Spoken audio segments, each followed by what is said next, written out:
Okay, so hello darlings. It's nice to see you all again and thanks for joining me for today's video.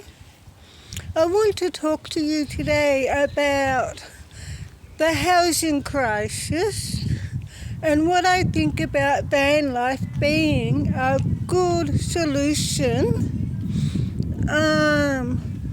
for the housing crisis.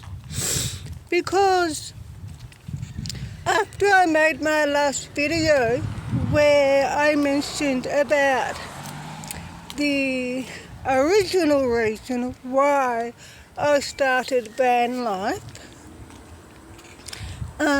which was because I was homeless at the time and I had nowhere else to go but to move into my car, and that's what I did.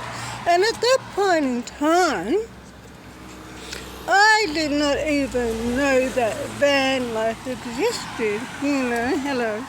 I mean, I moved into my car and I was watching tiny houses on YouTube when all of a sudden, van life came up on my screen and I thought, oh my God, this is really cool. I can do that. I can live in a van. And I'm thinking, you know what? This is a really good solution for me, for my situation. And so after I made my last video, I was thinking about that, thinking about all the people, because I know that the housing crisis is a worldwide problem at the moment. And I can say all the governments, they're not doing much about it. What they're actually doing is just too little, too late, And I have been watching a lot of documentaries lately, and where I've been watching people who are living in what they call coffin houses over in Hong Kong, and there's lots of homelessness in the USA. Even people over in the UK can no longer afford to rent in a share house. This is completely wrong. And we have the same housing crisis here in Australia because there's not much affordable housing available, And people are being turned away here in Australia. People are being turned away from caravan parks because, oh my God, I can't believe it, because all of the caravan parks are completely full. Now, I know caravan parks are supposed to be for holidays, but because of the housing crisis, everyone's gone to the caravan parks because it's an affordable solution. But the thing is, now all the caravan parks are completely full and they're turning away families who have got nowhere to go because the price of rent is so expensive. It's absolutely ridiculous. It really is. And we need more affordable housing available. But the thing is, there is no affordable housing available. So what do you do? Well, that's a good question, isn't it? Because when the government isn't going to help you, who's going to help you? No one. therefore, you have to help yourself in whatever ways that you can. You know, do whatever you can just to survive.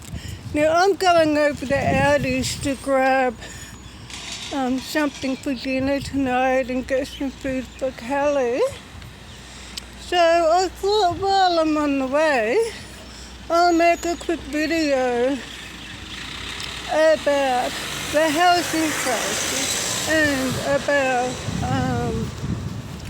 what I think about van life, whether it's a good solution to the housing crisis or not. And of course I'm going to mention about my story because I'll just take my sunnies off. Of course I'm going to mention about my story because I'll just grab a basket for now. Because I think it's important that we all use our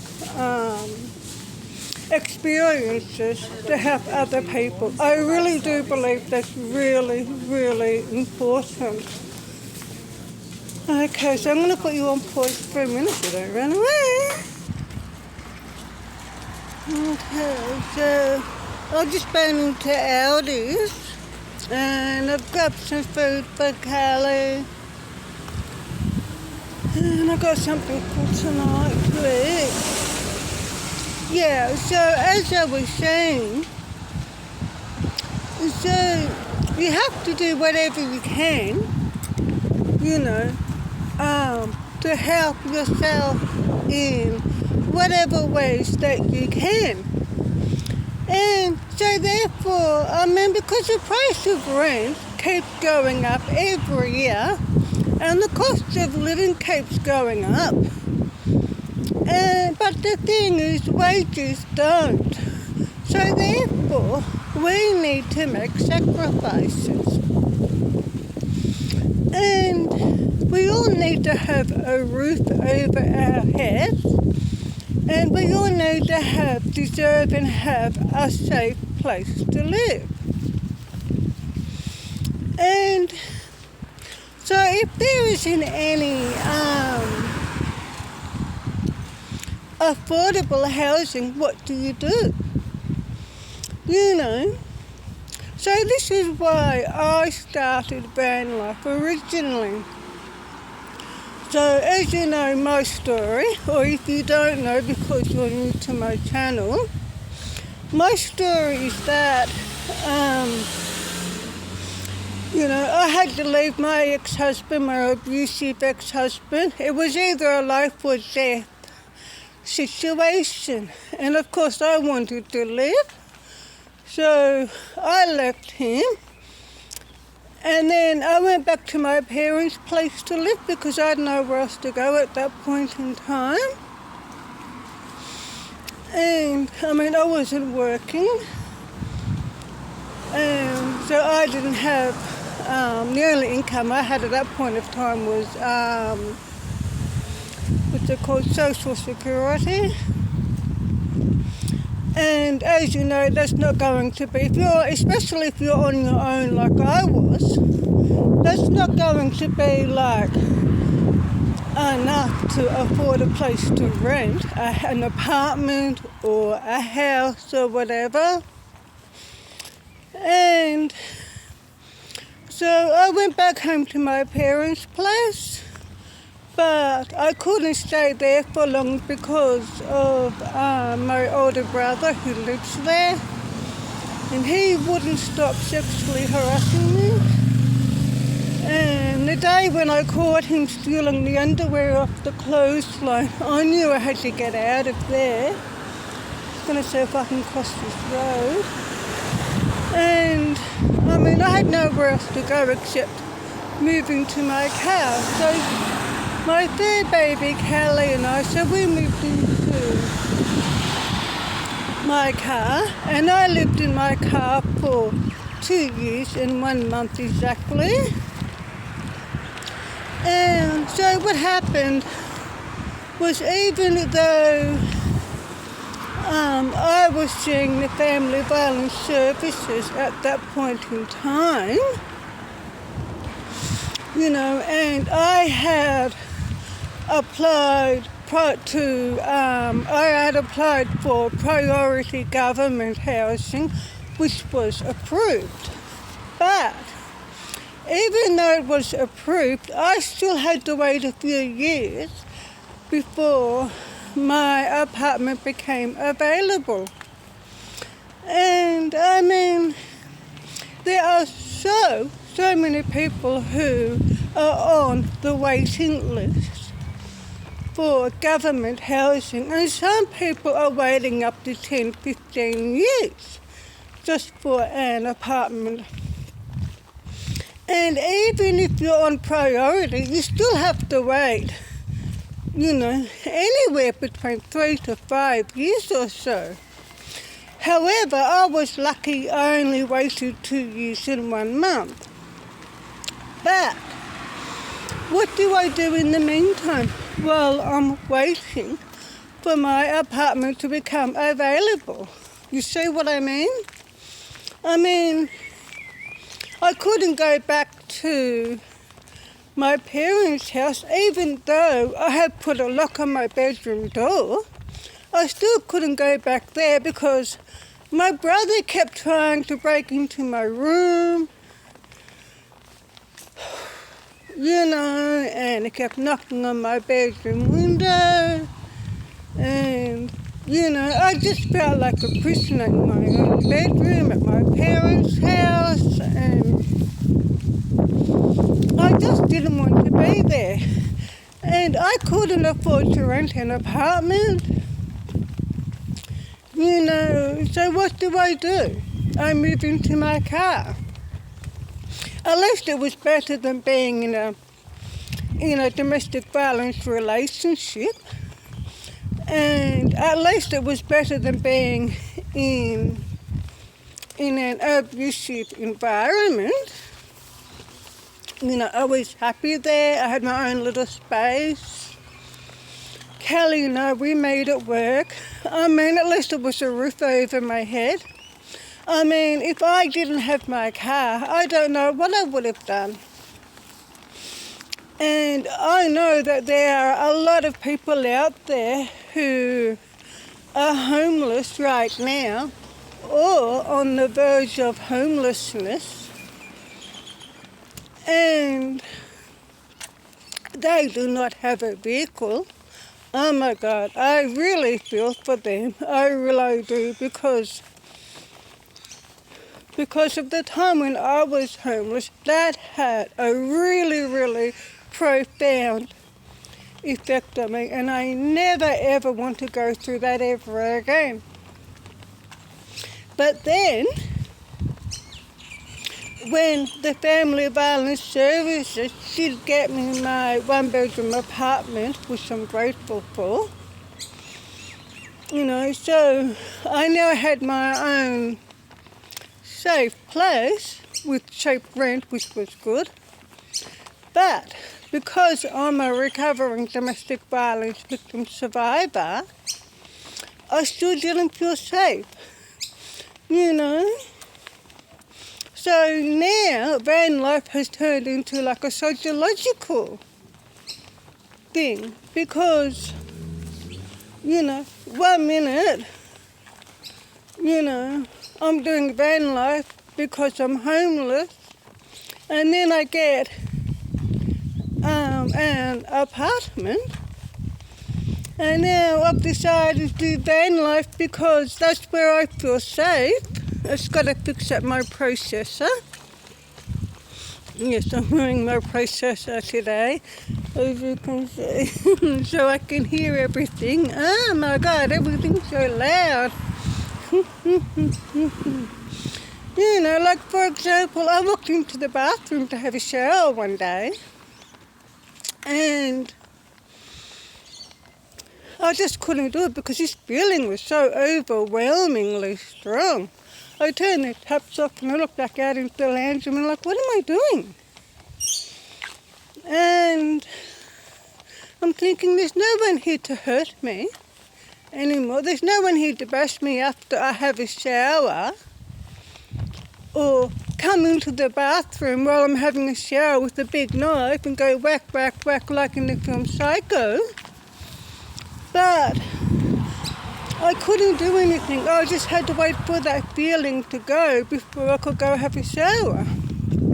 And I still have the nightmares every night, of course. It's just horrific, it really is. And then,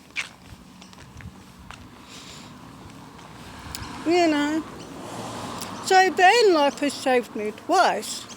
Actually, it saved me from homelessness. And it's also saved me a second time when I needed a safe place, because van life is my happy place. Because after I got my van, I noticed every time I was in my van, I felt happy and safe and comfortable. Whereas every time I go into my apartment, I don't feel safe. That feeling always comes back. And I think the reason for that is because the domestic violence happened in an apartment. Even though it was a different apartment, it doesn't matter because it's still the same kind of environment. Whereas the domestic violence didn't happen in a van. You see what I mean? And the best way that I can describe it is like, remember when we were kids and something bad happened or whatever, and then we would go and hide in our little cubby house. And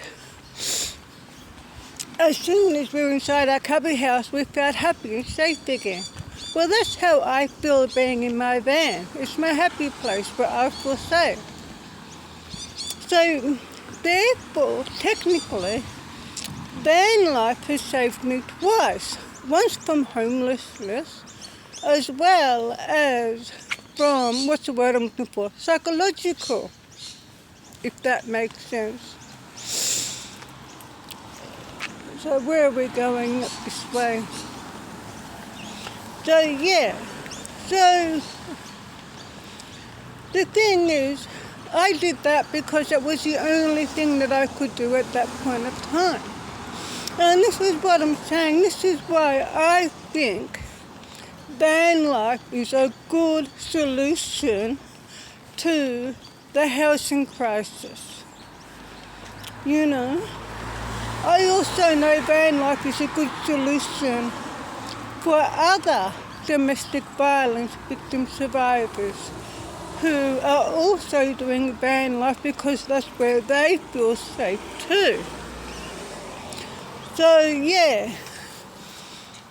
because it's important to have a place to stay, whether it be a van, caravan, apartment, whatever, where you feel safe as well. Because feeling safe and being safe is very important too.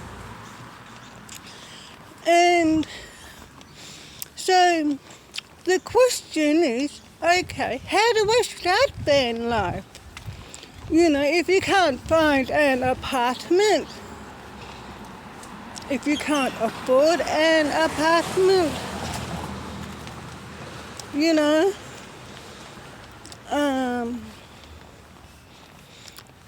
maybe you can afford an apartment, but you can't afford to live because of the bills and everything.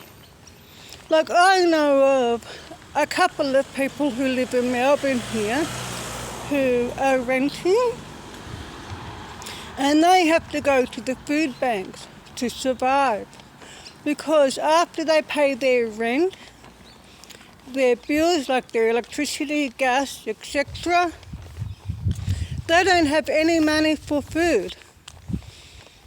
And they said if we didn't have the food banks there, they wouldn't be able to survive. I mean, it's just so wrong. It really is. And I believe that the governments all around the world should be doing more about it. But like I said, they're not. They're just doing too little, too late. And I think that's wrong.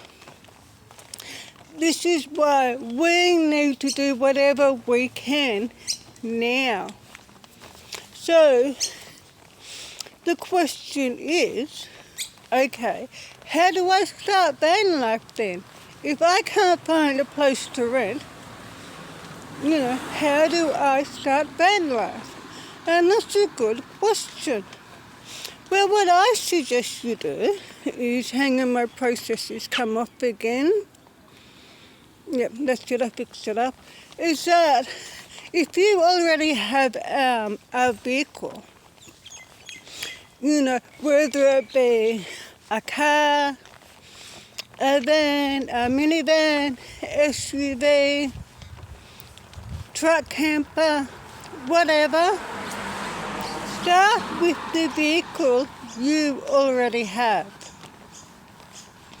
You can do a non-build. What I did with my van, I started off with doing a non-build in my van. And I've made a video about how I converted my van. So if you check out that video, you'll see what I'm talking about, and you can get some ideas for your van build. But check out other people's channels too, because the more information you have, the better. And that's what I did. I did not know anything about converting vans, but I learned from watching YouTube channels. And I also remembered about what I learned from woodwork at school. So that ended up helping too. So you just start with doing a non-build. If you can I just started off with putting a mattress in the back. And I just had a little storage bench to sit on. So what you're going to do is you're going to use the vehicle that you already have. That's if you have a vehicle. And you're going to start off with doing a non-build, whether it's just a mattress in the back, or whether you're going to get a folding bed and put a mattress on that.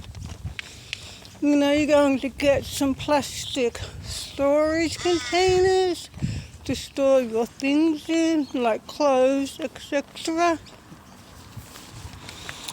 And in my van, I have a 3-foot porta potty toilet in my van. So you're going to need to have some sort of toilet in your van. So like I said, have a look at different videos so you can get more ideas, because the more ideas you have, the better. You're going to need like a little sink and a little water container. So check out my video on how to convert a van so you can get some ideas for that.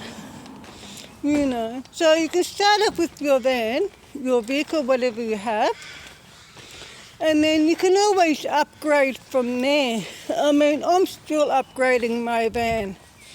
I still need to make my van more comfortable. And in the near future, I'm going to get a high-top roof installed in my van so I can stand up properly.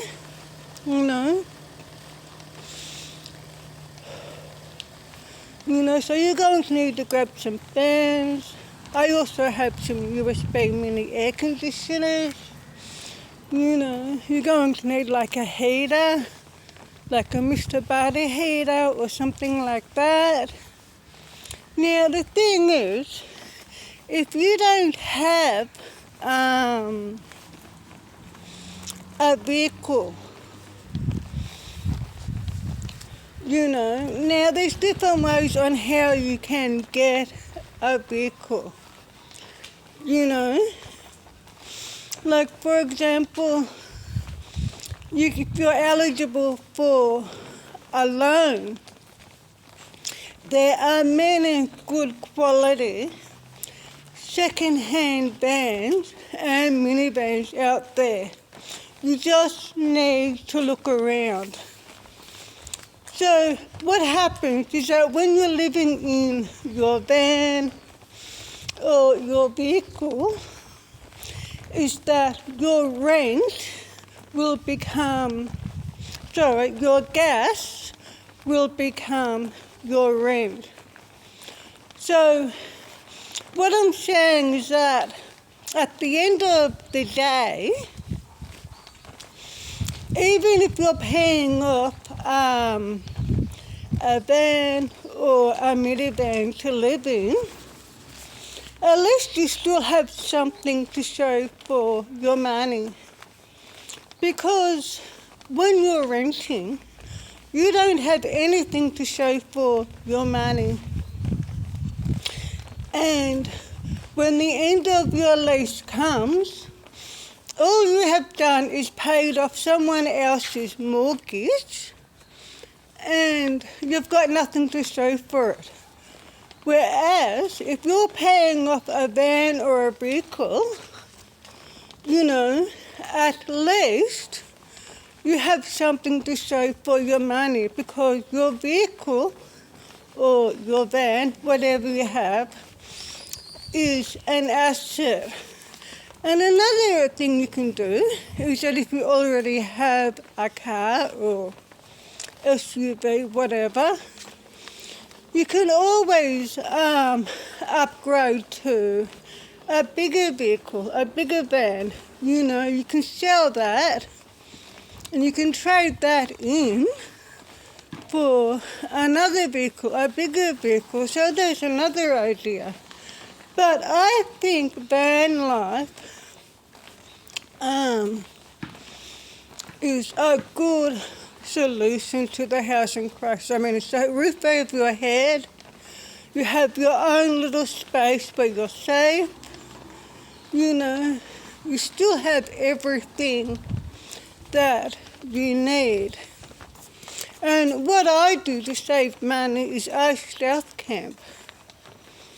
And I stealth camp most of the time because, it's free. It's logical, isn't it? But I have heard, because I'm in Australia here, different countries and different states have different laws regarding to where you're being able to sleep in your vehicle. So it also depends on where you are located too. Like for example, I'm here in Melbourne, and Melbourne's pretty good for stealth camping. That's another reason why I like to stay in the Melbourne area. Whereas if you go up to Queensland, they are very, very strict when it comes to stealth camping, and the fines are expensive. This is why I try to avoid areas where they're very strict. Now, over in the USA, I have heard about the executive order, and I think that's wrong. I really do. I don't think everyone is going to agree with me, and that's fine. But I think Trump has gone about it the wrong way. I think what should have happened instead is, instead of taking people's vans and vehicles away from them, instead they should have gone about things in the opposite way. Meaning find a place for people to park their vans. You know, like a big car park somewhere or a big paddock somewhere. You know, as well as have some amenities there, like toilets and showers, etc. You know, they should be able to let people who are homeless sleep in their vehicles, because it's still a roof over your head. I mean, it's better than being on the street, isn't it? I mean, like I said earlier, when I was homeless, if I didn't have my car, I don't know what I would have done. And I say now, if I didn't have my van, I don't know what I would do. Because I still need my van. Because if something were to happen, like for example, if my landlord decides to sell my apartment, well, I'm going to be living in my van permanently anyway, aren't I? Because there's no other affordable accommodation available. And I know I'm one of the lucky ones to have affordable accommodation, but I only have that because of the Family Violence Services. If it wasn't for them, I wouldn't have my apartment at all. So I'm really grateful there. But what about all the other people?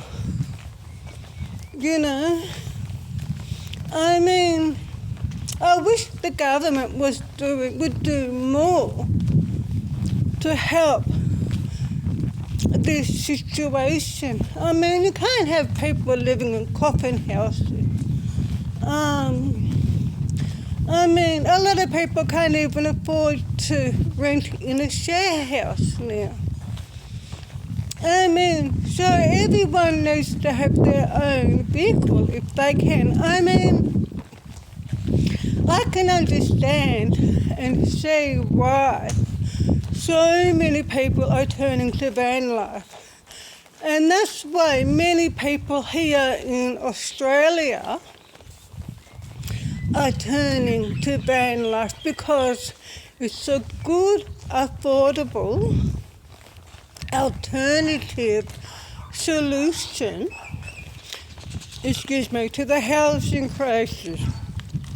And the thing is, because times are changing, and then I was watching another video the other day about this subject, and she said that the van lifers of today are pioneers of the future. And I agree with that, because van life is becoming the new norm. And I can see in the near future, in the distant future, how many people are going to be doing van life because they're priced out of the housing market. I mean, so much for the American dream, and so much for the Australian dream. I think it's quite sad, actually, but this is the reality of 2025. This is the reality of the future. So, if you can't afford to rent an apartment, or maybe you can afford to rent an apartment, but every time you go to find an apartment, someone else speaks to you every time. So you're going to have to take matters into your own hands and do it now. So therefore, get a vehicle. If you have a vehicle, you have a head start. Move into your vehicle. If you can upgrade to a bigger van, do that. Or do that when you can. Start off with a non-build. And if you want to have a full build, you can gradually build up to a full build like I did. But start off, when you're starting off, I think it's best to start off with doing a non-build. But from my experience with homelessness, van life has saved me. It really has. It saved me from being on the street. I know van life has saved many people from being on the street, especially the senior citizens. And I'm a senior citizen myself. I'm 53 now. I can't believe I'm saying that. Thank God for collagen and retinol skincare products. That's all I've got to say. But what I suggest you do is you start off with your vehicle that you already have. Do a non-build, stealth camp if you can. Now getting back to what I was saying about the executive order, because there's a lot of people who are afraid of losing their vehicles just for sleeping in their vehicle, and I can understand that too. Oh my God. I do not like that fear of knowing that if you get caught sleeping in your vehicle because you're homeless, that they can take it away from you. It's just wrong. It's absolutely wrong. I mean, no, I'm not going to say it because I don't think it would be good to say on YouTube what I'm thinking. So I'll just leave that thought there. But it is wrong. But I think if you can find ways around that, again, you're going to have to do like research and watch more YouTube videos about this subject to find out more information. But maybe if you could like boondock on BLM land, or find areas that, I don't know if there are or if there aren't, but maybe if you could find areas to stay at that aren't affected by the executive order, Maybe if you have a friend or family where you could stay on their land or in their driveway, there's another idea too. But this is where you need to use your imagination and knowledge and figure out what's best for you. So you ask yourself questions like, what's best for me? What can I do in the meantime? Where can I go? Who can help me? Things like that. And hello. You want to start? Oh yeah, I'm making a video. Thank you. Oh, okay, thank you. Yeah, so,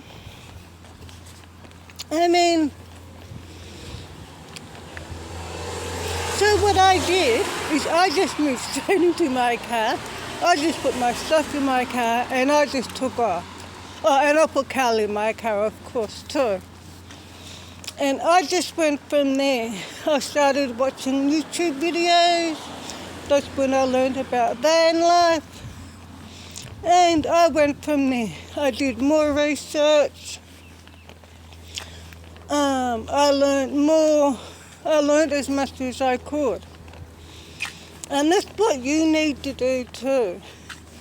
So I think and I believe that van life is a good solution to the housing crisis. But, of course there's a but. But with governments cracking down on van life, we need to find other ways to be able to do van life. Whether it's boondocking on BLM land, or whether it's, staying in your van at a friend's place or a relative's place or in their driveway, or whatever. But whatever you do, it's important to keep moving around, especially when you're stealth camping. So meaning you never park in the same place twice. When you arrive, when you find somewhere to park for the night, like on a residential street, arrive late in the evening. Leave early in the morning. Always be quiet. Leave no trace, Keep your window covers up so no one can see into your vehicle. Always keep your doors locked at all times. Even during the daytime. That's what I do. It's important to be, what's the word I'm looking for? Discreet. Because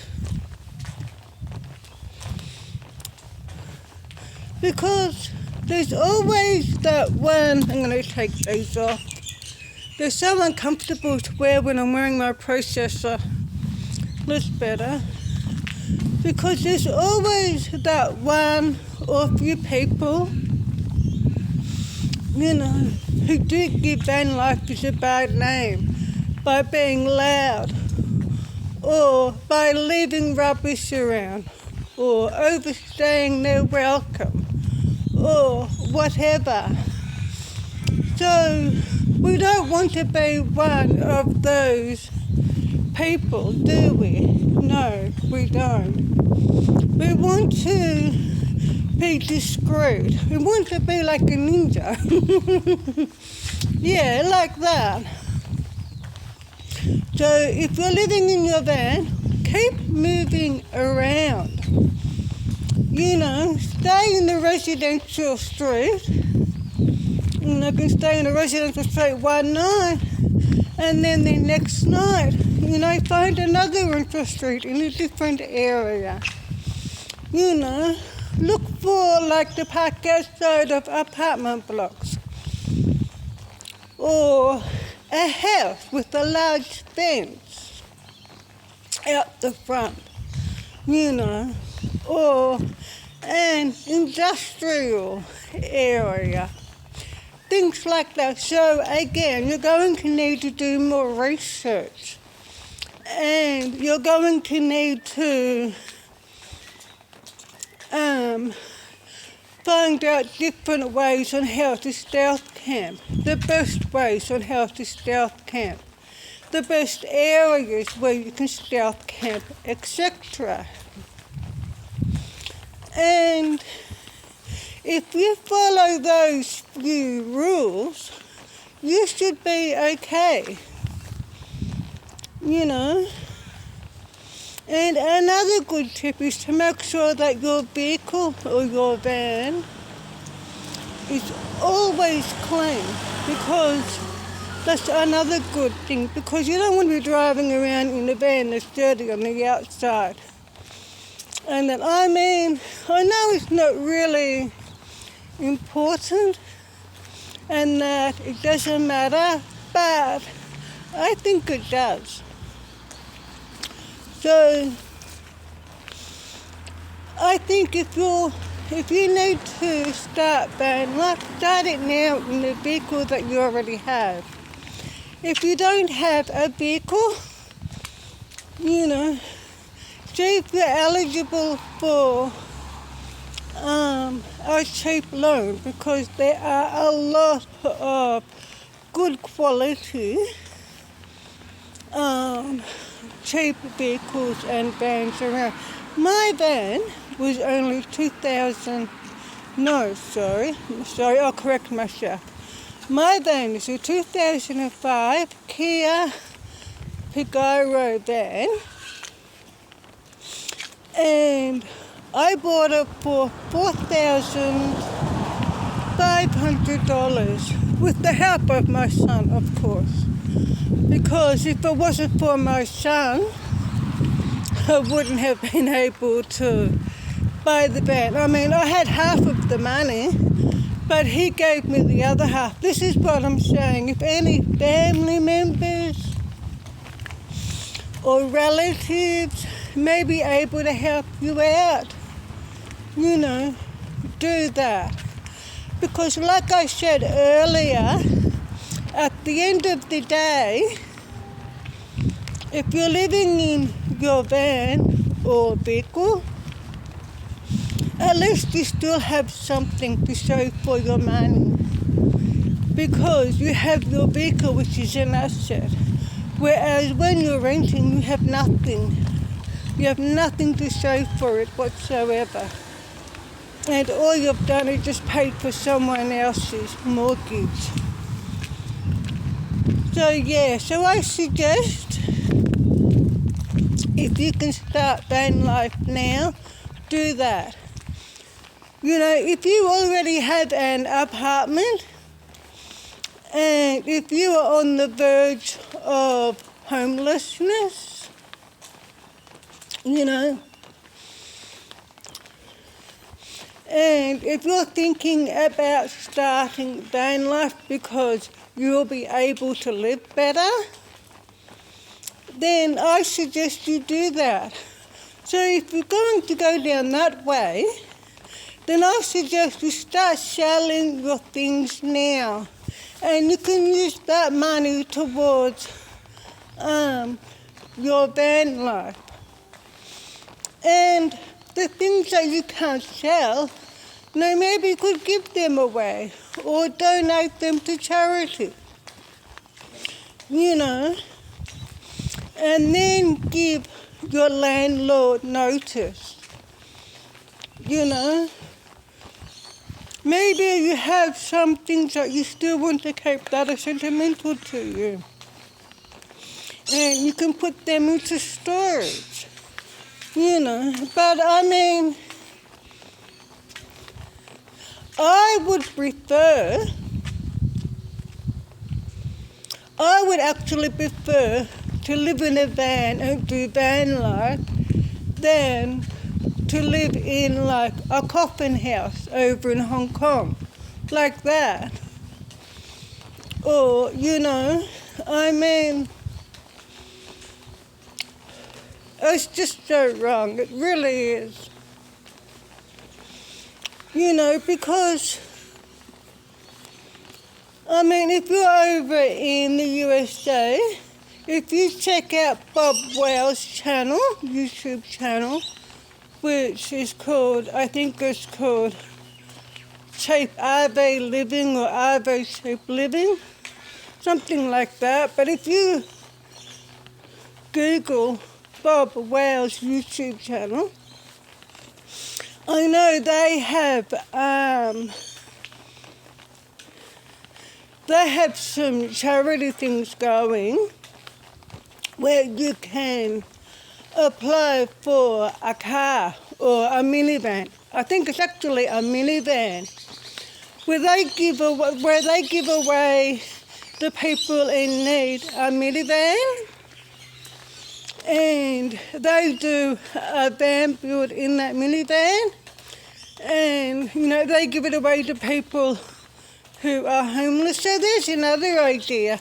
I mean, I wish we had something like that here in Australia, but we don't. So if you're over in the USA, check out Bob Wells' YouTube channel, because there's another idea for you. Okay, so I'm going to have to end this video because it's going for a little bit too long. But in summary, I think and I believe that van life is a great solution to the housing problem. I mean, I know the housing crisis is worldwide. It's not just here in Australia, and it's not just in the USA. It is everywhere. And, if you're homeless or if you're on the verge of homelessness, I suggest you start off with the vehicle you already have if you can, and start off with doing a non-build. You can always upgrade later on whenever you can. And if you don't have a vehicle, there are a lot of good quality second-hand vans around. You just need to look around and do your research. I know that there are companies, again, I'm not sure where, but you will have to use Google to find out, but I will leave that up to you. I know there are government agencies who do loans to people who are unemployed. So you'll have to, whichever country you're in, you're going to have to Google and research that yourself. Like, for example, here we have divers, and they do loans up to $2,000, and they do loans only for people who are unemployed. So if you're homeless and if you're looking for a vehicle to live in, you'll have to do your research and Google whichever country you're in and find those resources to help you. And then you can use that money to get a good quality second-hand van or a minivan, like an SUV or whatever. And so, like, I got my van by Gumtree.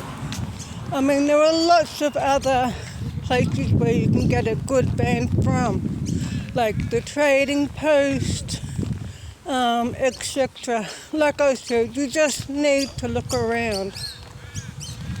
But you will find a decent van sooner or later.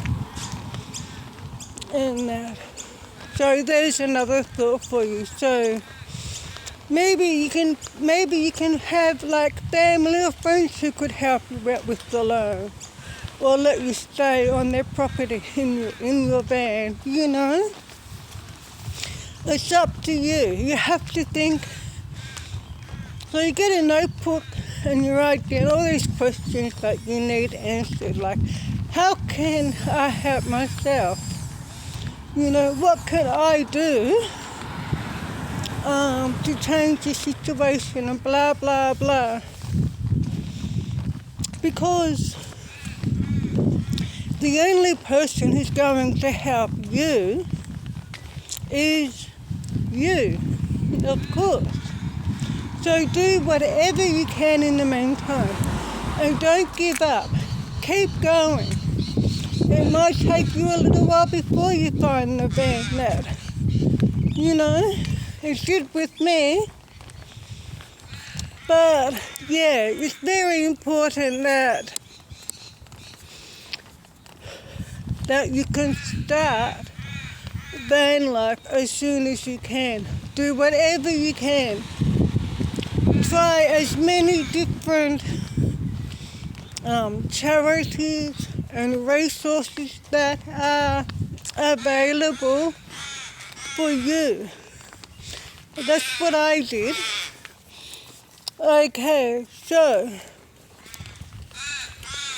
how long? 55 minutes. Okay, so that's long enough. So wherever you are,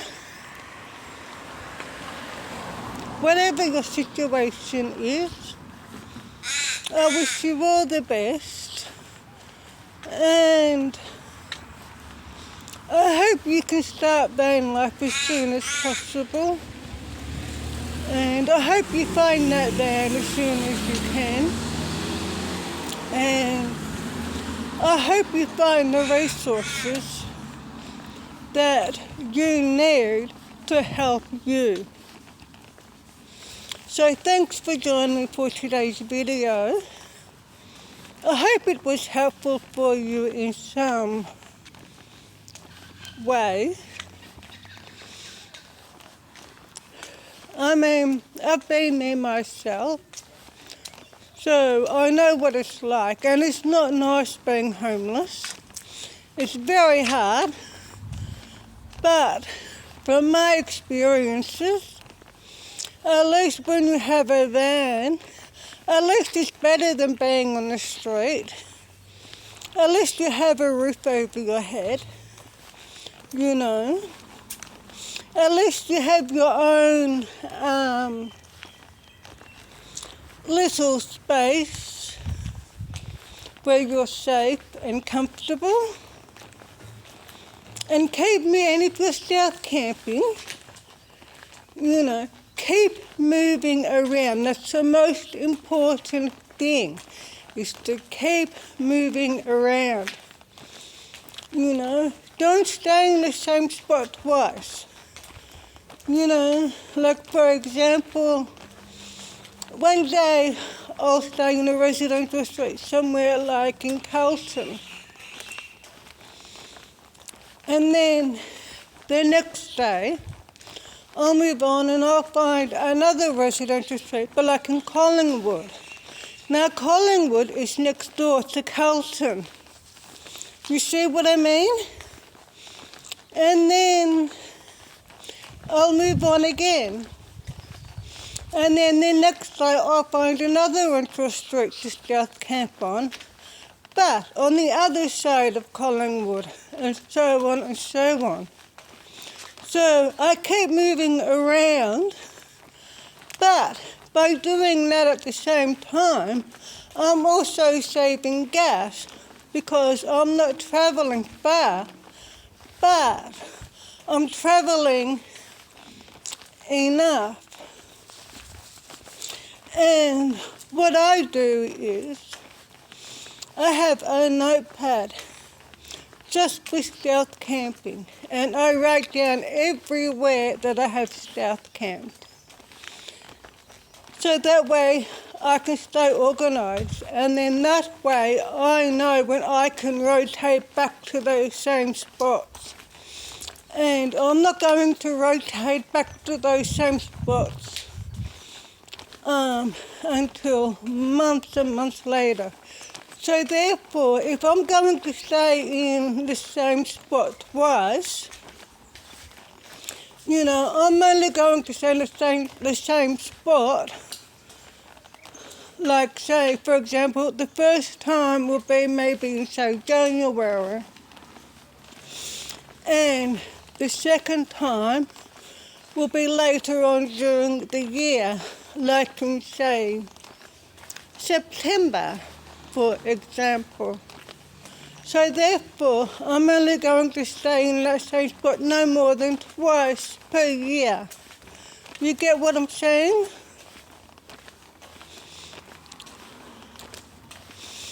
And this is why I think staying in the city area and the metropolitan area is better for stealth camping than in the small country town.